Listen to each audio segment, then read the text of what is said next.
El Centro de Investigación y Capacitación Administración Pública, SICAP, les da la más cordial bienvenida a este proceso de convocatoria para publicar en la revista Administrar lo Público, 10ª edición, en esta oportunidad con pósters científicos y profesionales.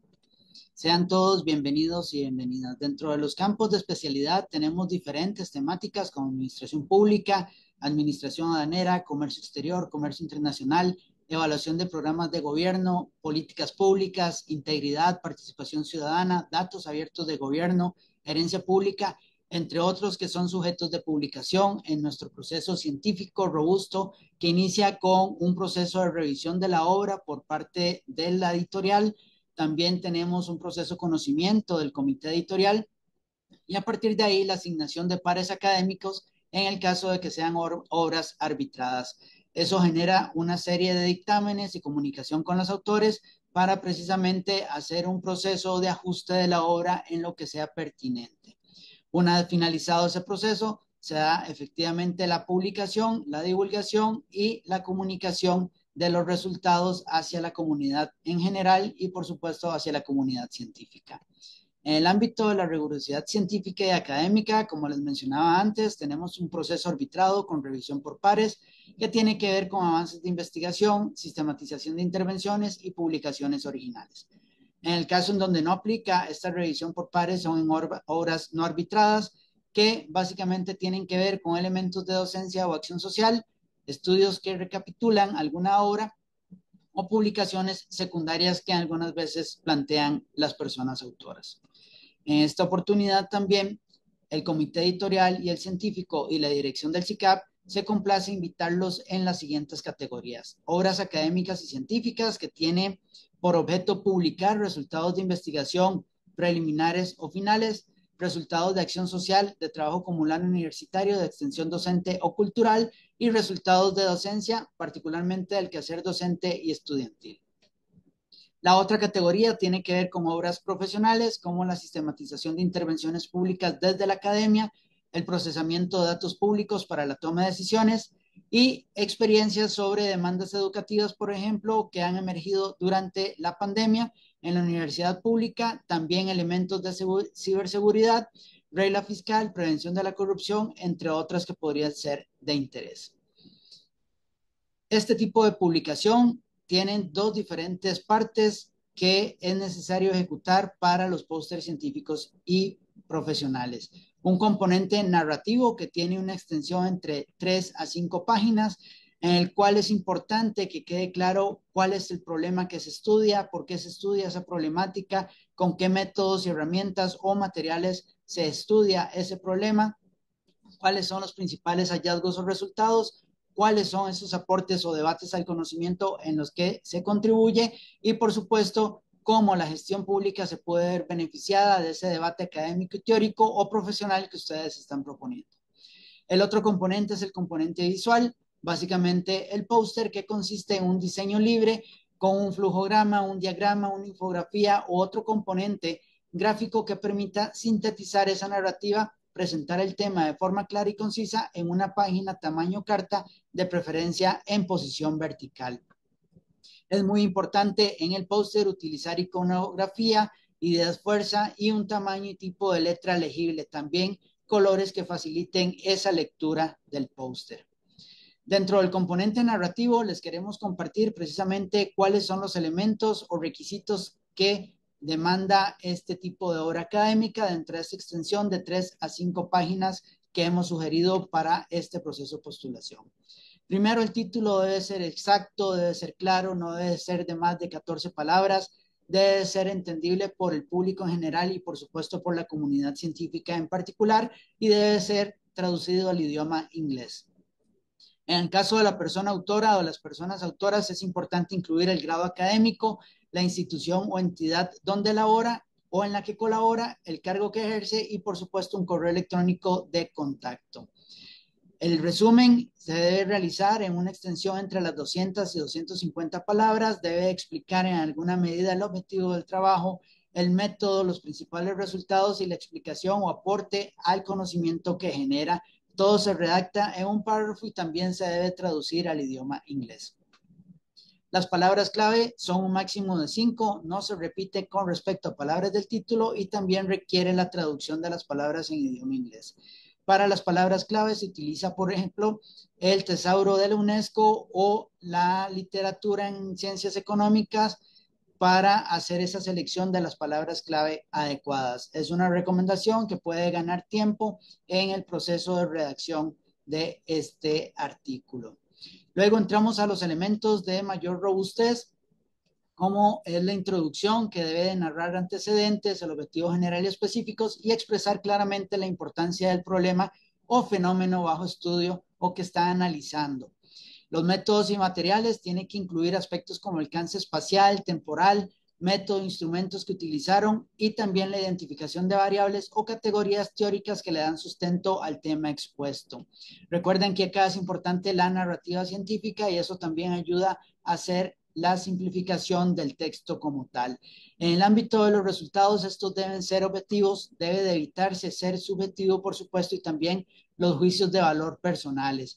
Cuando corresponda, analicen los datos obtenidos de manera adecuada, utilicen tablas y figuras para sintetizar y explicar apropiadamente los resultados obtenidos y el análisis de los resultados debe mantener un hilo conductor. Debe ser ordenado, preciso, claro, sobre todo conciso para el desarrollo y la exposición de las ideas principales. Recordemos que la extensión es de 3 a 5 páginas, entonces esto nos permite ser muy sintéticos también en los hallazgos que hemos tenido. La discusión no debe confundir los hechos, es decir, los resultados que acaban de analizar con opiniones, que ya viene a ser la discusión, y no deben ser tampoco valoraciones subjetivas, sino sustentadas en la praxis o en la teoría según corresponda. Debe transmitir generalizaciones que se puedan comprobar, que contribuyan al bagaje del conocimiento y en la medida de lo posible debe establecer o sugerir posibles relaciones entre las causas o efectos del problema o fenómeno que están estudiando. Por último, las referencias, tanto las citas como la bibliografía, se debe realizar aplicando las normas APA en su 10ª edición. En el componente gráfico o el requisito del componente visual, que es el póster, existen diferentes formas de realizarse. Una de ellas puede ser a través de infografías, flujos de trabajo, flujogramas, infografías también, diagramas o cualquier otro tipo de expresión gráfica. Debe ser claro y conciso, respetar la posición vertical en la medida de lo posible en una única página y que se pueda adaptar al tamaño carta. El uso de iconos y de fuerza es muy importante para aprovechar el espacio y que la narrativa sea simplificada de esa forma. Recuerden utilizar colores que faciliten la lectura, así como tamaños de letra que la permita también. Algunos ejemplos para desarrollar un póster son los siguientes. Acá tenemos una infografía en el tema de la Organización para la Cooperación y Desarrollo Económicos, esta vez relacionada con la fuga de cerebros, origen y destino en función de los países de la OCDE, y esto es permitido o aceptado a través de administrar lo público. Otro ejemplo que tenemos tiene que ver con un flujograma, que es en este caso un ejemplo de método de planificación estratégica.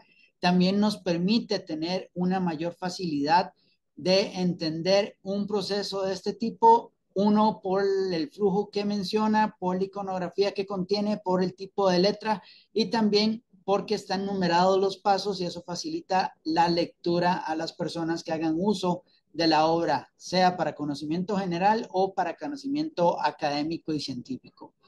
Otro elemento permitido es un esquema de tipo circular. En este caso, el ejemplo tiene que ver con un desarrollo de modelo de negocio. Esta es una versión en horizontal, entonces debe controlarse y utilizarse muy bien el espacio y los iconos para que la estructura también sea clara y permita una lectura fácil para quien hace uso de su obra. Otro elemento que se puede trabajar y se debería de mejorar en el tema de colores, por ejemplo, pero es aceptado, es este tipo de esquema de un nivel de madurez de la calidad y en el cual vemos las diferentes etapas y cómo se va comportando precisamente a lo largo del tiempo. Para cada uno de ellos es importante hacer ese control del tipo de letra, los colores, la iconografía, que ayuda mucho a la lectura y a vender el desarrollo que ustedes han hecho hacia los lectores. Algo que no podemos utilizar es este ejemplo, un flujograma, porque no nos dice nada y realmente, a pesar de que es sintético, tenemos que estar consultando otro tipo de documentos para poder hacer la lectura ordenada de lo que este flujograma nos permite. En otros ámbitos es una herramienta muy útil, pero en el caso de los pósters científicos y profesionales no nos dice nada. Así que por favor evitemos este tipo de desarrollos porque es un tiempo valioso que se invierte, pero que no nos permite hacer el proceso de publicación.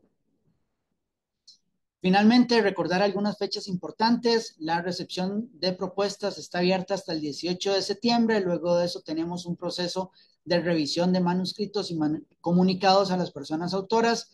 La sistematización, compilación y síntesis de la obra se da en el mes de octubre.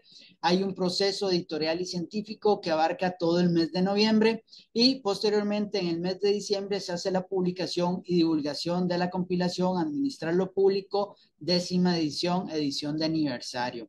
Para más información me pueden contactar esteban.moramartinez@ucr.c.cr o llamarme el 2511-3768 y podemos conversar con respecto a lo que quieren postular para esta convocatoria de administrar lo público.